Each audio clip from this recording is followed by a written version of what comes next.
എറണാകുളത്ത് ഏറ്റവും ശോചനീയാവസ്ഥയിലുള്ള ബസ് സ്റ്റാൻഡാണ് എറണാകുളം KSRTC ബസ് സ്റ്റാൻഡ്. പദ്ധതി നിർദ്ദേശങ്ങൾ പലതുമുണ്ട്, പക്ഷേ ഒന്നും ഇതുവരെ യാഥാർത്ഥ്യമായിട്ടില്ല. മഴക്കാലത്ത് പതിവായി ഉണ്ടാകുന്ന വെള്ളക്കെട്ട്, അത് നമ്മൾ റിപ്പോർട്ട് ചെയ്യാറുള്ളതാണ്, പ്രേക്ഷകർക്കും കണ്ട് പരിചയമുണ്ടാകും ആ വെള്ളക്കെട്ട്. അത് പരിഹരിക്കാനുള്ള പദ്ധതിക്ക് മാത്രമാണ് ഇതുവരെ തുടക്കമായത്. നവീകരണ പദ്ധതികൾ പ്രഖ്യാപനത്തിലുണ്ട്, പക്ഷേ പ്രവൃത്തി നീളുകയാണ്. നമുക്ക് സജോ ദേവസ്യയിലേക്ക് പോകാം. സജോ ദേവസ്യ, KSRTCയുടെ ബസ് സ്റ്റാൻഡ് എറണാകുളത്ത്, അത് വെള്ളത്തിൽ കിടക്കുന്നത്, ആ വെള്ളക്കെട്ടിൽ ആളുകൾ കുളംകര കളിക്കുന്നത് ഒക്കെ നമ്മൾ മഴക്കാലത്ത് കാണാറുള്ളതാണ്. ഇന്നിപ്പോൾ മഴയൊന്ന് മാറി നിൽക്കുകയാണ്, പക്ഷേ കെട്ടിടത്തിന്റെ അവസ്ഥ എന്താണ് സജോ?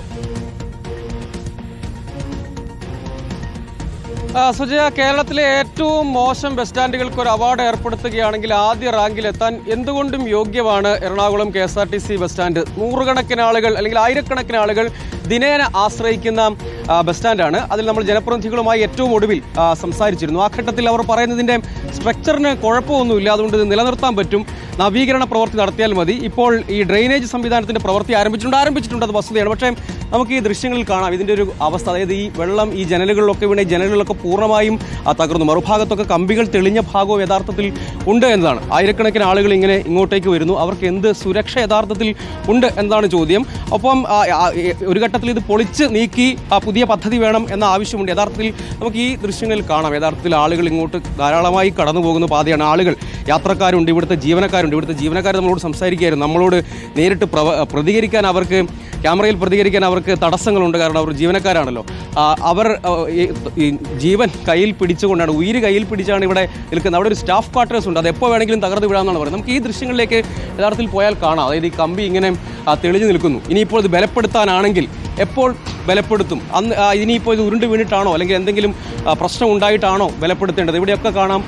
നമുക്ക് ഈ ദൃശ്യങ്ങളിലേക്ക് പോയാൽ കാണാം, ഈ കമ്പിയൊക്കെ ഈ ഭാഗത്ത് തെളിഞ്ഞു നിൽക്കുന്നു. ഒന്ന് ചിന്തിച്ചു നോക്കൂ, കേരളത്തിലെ വ്യാവസായിക തലസ്ഥാനം അല്ലെങ്കിൽ സാമ്പത്തിക തലസ്ഥാനം എന്ന് നമ്മൾ വിളിക്കുന്ന സ്ഥലമാണ് യഥാർത്ഥത്തിൽ എറണാകുളം. അവിടുത്തെ ഇത് കാലങ്ങളായി നമ്മൾ നിരന്തരമായി ആവർത്തിച്ച് പറയുന്നതാണ്. ഇത്രയും ദീർഘമായൊരു കാലയളവ് യഥാർത്ഥത്തിൽ പുതിയ പദ്ധതി നിർദ്ദേശം ഉണ്ടാക്കുന്നതിന് എന്തുകൊണ്ട് സംഭവിക്കുന്നു എന്നാണ് ചോദ്യം. അതുമാത്രമല്ല, ഇത്രയധികം ആളുകൾ കടന്നു പോകുന്ന ഒരു പ്രധാനപ്പെട്ട സ്ഥലങ്ങളിൽ ഈ സുരക്ഷ എന്നത് ഒരു പ്രശ്നം, മറ്റൊരു സുരക്ഷ കൂടിയുണ്ട്. ഇവിടെയൊക്കെ പകർച്ചവ്യാധികൾക്ക് അവസരം ഉണ്ടാക്കുന്ന ഇതിൽ പരം സ്ഥലമുണ്ടോ? നമുക്ക് നോക്കിയാൽ കാണാം.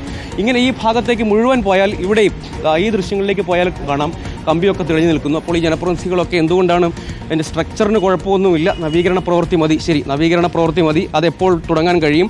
യഥാർത്ഥത്തിൽ ജനപ്രതിനിധികൾ പറയുന്ന ഒരു കാര്യം ശരിയാണ്. സ്ഥിരമായി വെള്ളക്കെട്ടുണ്ടാവാറുണ്ട്. ഡ്രെയിനേജിൻ്റെ നിർമ്മാണ പ്രവൃത്തികൾ ഒരു ഭാഗത്ത് ആരംഭിച്ചിട്ടുണ്ട്, വെള്ളം വാർന്നു പോകാനുള്ളത്.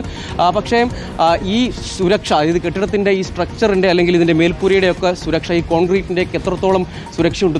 കമ്പികളൊക്കെ തുരുമ്പെടുത്തു, ഇവിടെയൊക്കെ തെളിഞ്ഞു കാണുന്നുണ്ട്. അകത്തേക്ക് യഥാർത്ഥത്തിൽ നല്ല വെളിച്ചം പോലും ഇല്ല, ഇരിക്കാനൊരു സ്ഥലം പോലും ഇല്ലാത്ത ഒരു വ്യാവസായിക നഗരത്തിലെ KSRTC സ്റ്റാൻഡാണ്. എന്താണ് ഈ സ്റ്റാൻഡിൻ്റെ ഒരു ദുരവസ്ഥ? അകത്തേക്ക് പ്രവേശിച്ചാൽ യഥാർത്ഥത്തിൽ അകത്തേക്ക് ധൈര്യപ്പെട്ട് പ്രവേശിക്കാൻ കഴിയാത്ത സാഹചര്യം പോലും യഥാർത്ഥത്തിൽ ഇവിടെയുണ്ട്. നേരെ എതിർഭാഗത്ത് കാണുന്നതാണ് സ്റ്റാഫ് ക്വാർട്ടേഴ്സ്. അങ്ങോട്ടേക്ക് യഥാർത്ഥത്തിൽ നടന്നു പോകാൻ തന്നെ നമുക്ക് ഭയം വരും. കുറേയധികം ആളുകൾ ഇവിടെ എത്തിയപ്പോൾ ആ കാര്യം നിങ്ങൾ ആവർത്തിച്ച് പറയണം. ഇത് ഞങ്ങളുടെ തലയിൽ വീഴും, നഷ്ടപരിഹാരമെങ്കിലും കിട്ടട്ടെ, അതിൽ പ്രതീക്ഷ അർപ്പിക്കാം എന്നാണ് അവരുൾപ്പെടെ പറയുന്നൊരു സാഹചര്യം യഥാർത്ഥത്തിൽ ഉണ്ടായത്. എന്തുകൊണ്ടാണ്?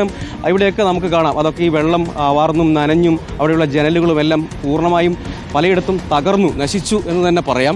ഇനിയിപ്പോൾ അതായത് ഇത്രയും പ്രധാനപ്പെട്ട ഒരു കേന്ദ്രം സൗത്ത് KSRTC ബസ് സ്റ്റാൻഡ് എന്ന് പറഞ്ഞാൽ വിവിധ പ്രദേശങ്ങളിൽ നിന്ന് നിരവധി ആളുകൾ ആശ്രയിക്കുന്ന, സ്വാഭാവികമായും ഇവിടെ വന്ന് മാത്രമേ രാത്രിയും പകലുമൊക്കെ ആളുകൾ ഇപ്പോൾ പലരും ഭയന്നിട്ട് പുറം ഭാഗത്തേക്കൊക്കെയാണ്. പക്ഷേ ജീവനക്കാരെ സംബന്ധിച്ചിടത്തോളം അവർക്ക് ഇതിൻ്റെ അകത്ത് പ്രവേശിച്ചിറങ്ങാതിരിക്കാൻ കഴിയുകയില്ല. കടകളും കച്ചവട സ്ഥാപനങ്ങളും ഒക്കെ പ്രവർത്തിക്കുന്നുണ്ട്.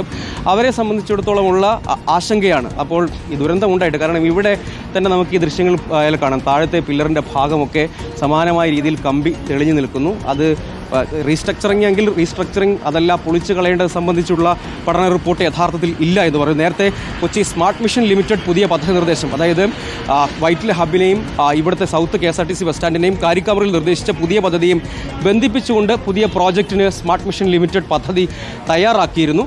പക്ഷേ അങ്ങനെയുള്ള പദ്ധതി നിർദ്ദേശങ്ങൾ ധാരാളമുണ്ട്. ആകെ ഇപ്പോൾ നടപ്പായത് ഇവിടെ വെള്ളക്കെട്ടിന് ദീർഘകാലമായുള്ള ആ പ്രശ്നപരിഹാരത്തിന് വേണ്ടി പദ്ധതി അതിൻ്റെ പ്രവൃത്തി ആരംഭിച്ചു. പ്രവൃത്തിയെങ്കിലും കുറഞ്ഞപക്ഷം ആരംഭിക്കാൻ കഴിഞ്ഞു. പക്ഷേ അതേസമയം ഈ കെട്ടിടത്തിൻ്റെ സുരക്ഷ ഉറപ്പാക്കുന്ന കാര്യത്തിൽ, ഒപ്പം ഇവിടുത്തെ സൗകര്യങ്ങൾ ഒരുക്കുന്ന കാര്യത്തിലൊക്കെ കാര്യക്ഷമമായ ഇടപെടൽ യഥാർത്ഥത്തിൽ ഫലം ഇതുവരെ തുടങ്ങിയാനായിട്ടില്ല എന്നാണ് ഇതിൽ പ്രധാനപ്പെട്ട കാര്യം.